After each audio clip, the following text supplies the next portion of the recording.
Le 31 août 1983 au soir, le vol 007 de la Korean Airlines, un Boeing 747, décolle de New York. C'est la première étape d'un vol de routine à destination de Séoul. Le vol s'achève au matin du 1er septembre.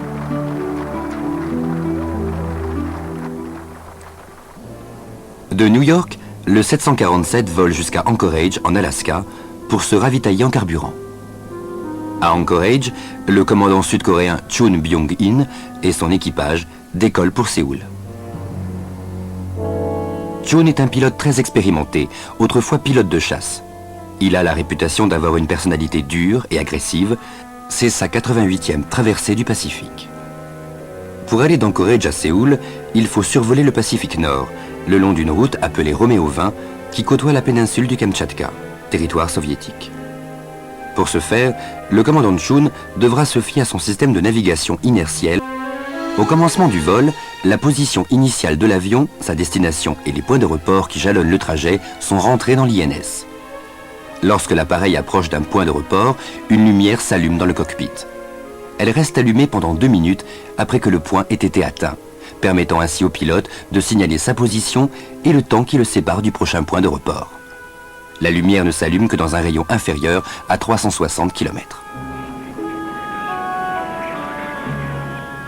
Depuis le décollage d'Anchorage, à 13h GMT, le commandant Chun suit une voie au nord de Roméo 20. À 50 minutes d'Anchorage, le commandant Chun annonce qu'il passe au-dessus de Bethel. En réalité, il s'est déjà écarté de 22 km de son plan de vol. À 14h30, alors que Chun aurait dû dépasser son premier point de report, Nabi, il a dévié de 180 km au moins.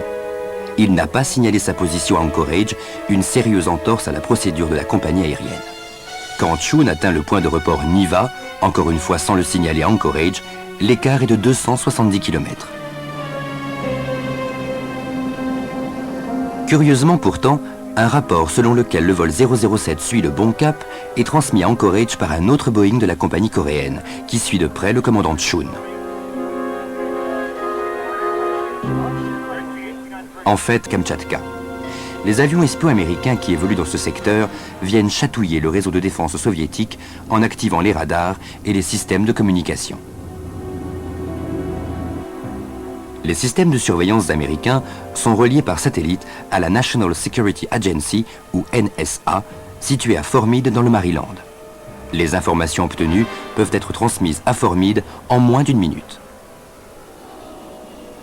Dans la nuit du 31 août 1983, un appareil de reconnaissance américain RC-135 vole à proximité du Kamtchatka. Le RC-135 est une version modifiée du Boeing 707. Il est doté d'équipements électroniques capables de surveiller les systèmes soviétiques de défense aérienne.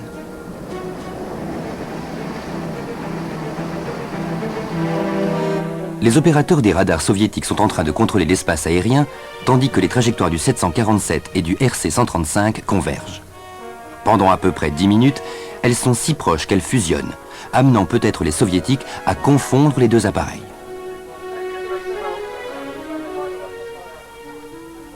Puis le RC-135 fait demi-tour pour rentrer à sa base. Le Boeing pénètre dans l'espace aérien soviétique. Il prend les soviétiques par surprise. L'avion de ligne est déjà au-dessus du Kamtchatka quand les chasseurs MiG-23 et Su-15 décollent d'urgence pour intercepter l'intrus.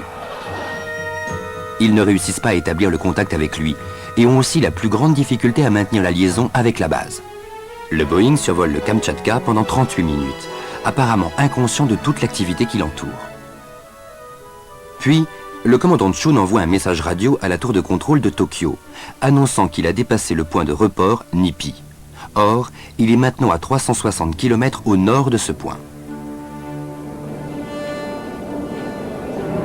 Alors que le Boeing coréen approche de Sakhalin, il décrit un arc vers le nord.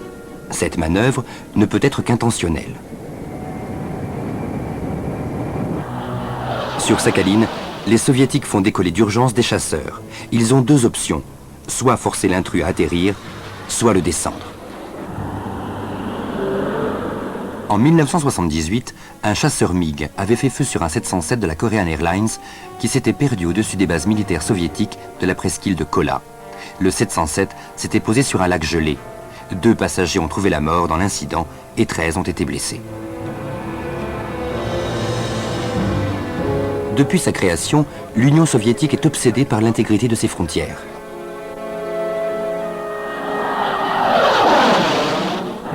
La fin de la Seconde Guerre mondiale avec le bombardement nucléaire du Japon a laissé face à face 2 superpuissances, l'Union soviétique et les États-Unis, en lutte ouverte dans la mer du Japon.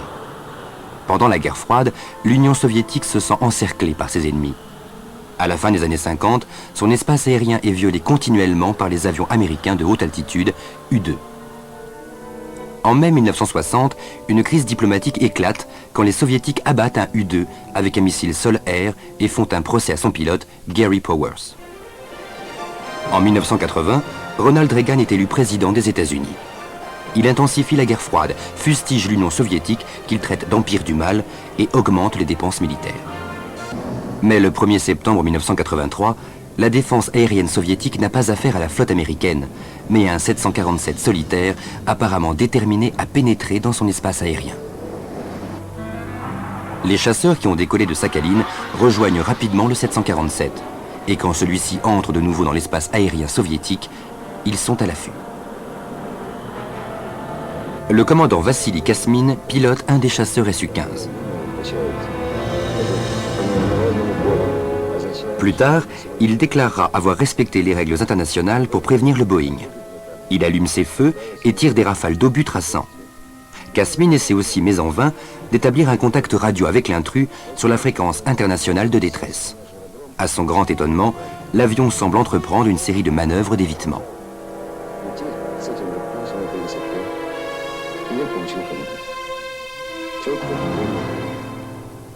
Dans moins d'une minute, il sera de retour dans l'espace aérien international.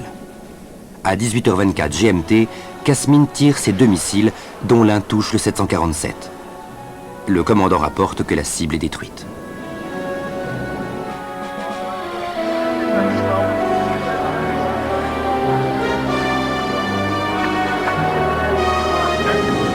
Mais 38 secondes après que le Boeing ait été touché, Tokyo reçoit un autre message du 747. Curieusement, il donne son indicatif d'appel standard et non le signal Mayday de détresse. 10 secondes plus tard, son dernier message indique que l'avion subit une rapide décompression. Il sombre dans les eaux internationales près de l'île Moneron. Plusieurs heures s'écoulent avant que les autorités civiles et militaires occidentales ne confirment que le Boeing s'est enfoncé dans la mer. Le délai donne à l'administration Reagan le temps de préparer une première salve dans la guerre de propagande qui est sur le point d'éclater. L'accident est survenu à un moment critique de la guerre froide. Et les 2 superpuissances ont entrepris un nouveau déploiement de missiles nucléaires en Europe.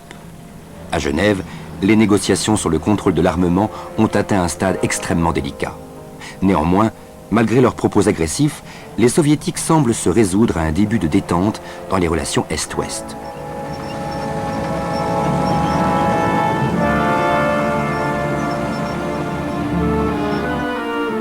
La tragique attaque du Boeing 747 donne à Ronald Reagan l'occasion de fustiger l'empire du mal.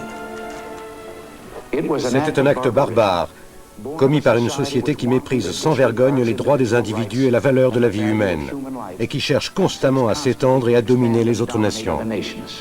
Réussit un énorme coup de propagande. Écoutons la cassette. À ce moment-là, l'ambassadeur soviétique n'est même pas capable de confirmer que les soviétiques ont bien descendu l'avion coréen. La preuve qu'ils ont abattu le Boeing de sang-froid semble écrasante. Et la déconfiture des représentants soviétiques est accrue par la position de l'écran de télévision placé juste derrière la tête de l'ambassadeur.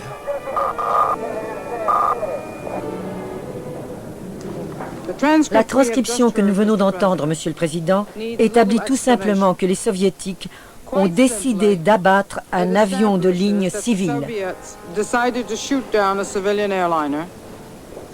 Ils l'ont abattu, assassinant 269 personnes à bord, et ont menti à ce propos. Mais quand la transcription est examinée de plus près, les Américains sont suspectés d'avoir retrouvé la boîte noire dès le début des recherches. Mais lorsque celles-ci sont interrompues en novembre 83, aucun compte-rendu n'est communiqué.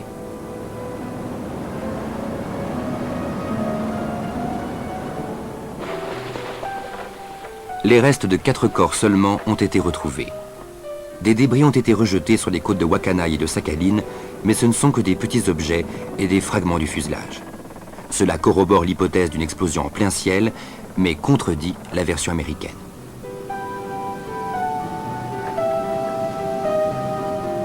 Initialement, les militaires japonais ont déclaré que l'avion était tombé rapidement et avait disparu de leurs écrans radars de Wakanaï à 18h29 GMT. Pour les Américains, le Boeing a quitté leur écran beaucoup plus tard, à 18h38, et à 300 mètres d'altitude, après une descente de 9000 mètres pendant laquelle il était à peu près intact. C'est devenu plus tard la version officielle. Ces bateaux de pêche japonais étaient dans la région au moment de l'accident. Leurs équipages ont entendu des explosions et ont vu des éclairs dans le ciel.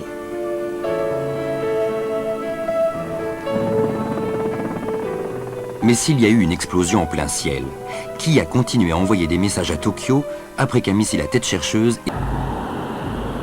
Le missile qui a détruit le Boeing semble être le début plutôt que la fin de l'histoire.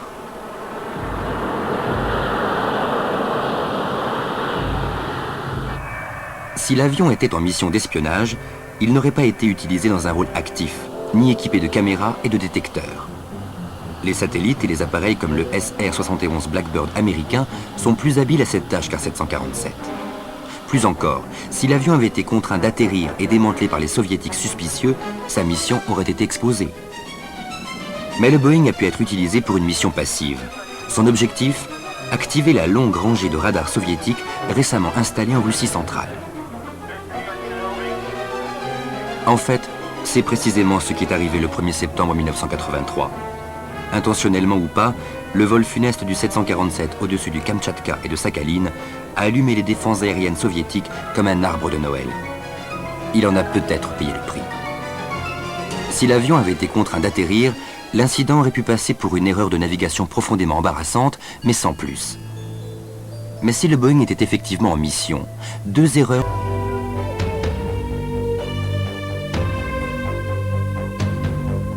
Dans cette affaire, un certain nombre de faits sont certains. Le 747 a été abattu par un chasseur soviétique, entraînant 269 personnes dans la mort.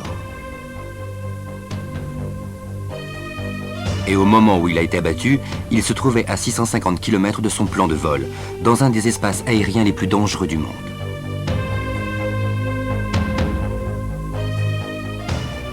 Les soviétiques ont admis avoir descendu le Boeing. Mais on ne saura jamais s'ils ont abattu un avion civil de sang-froid ou par erreur.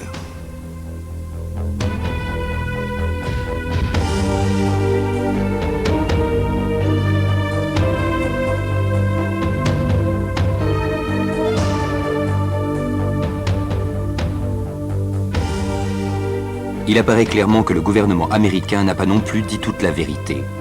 Toutes les tentatives pour résoudre le mystère ont été volontairement bloquées. En février 1985, le gouvernement révèle que 15 jours après l'incident, l'armée de l'air a détruit toutes ses cassettes radars du vol.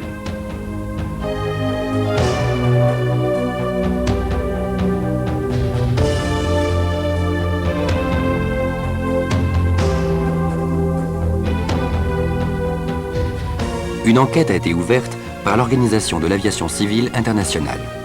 Mais les enquêteurs n'ont pas eu accès aux informations et le rapport reste incomplet.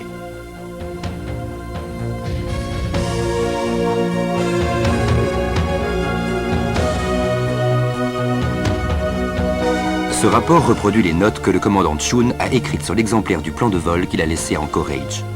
Au point de report Niva, Chun a noté 250 000 marins, soit 450 km. Lorsqu'il survola le Kamtchatka, il était justement à 450 km de distance de Niva.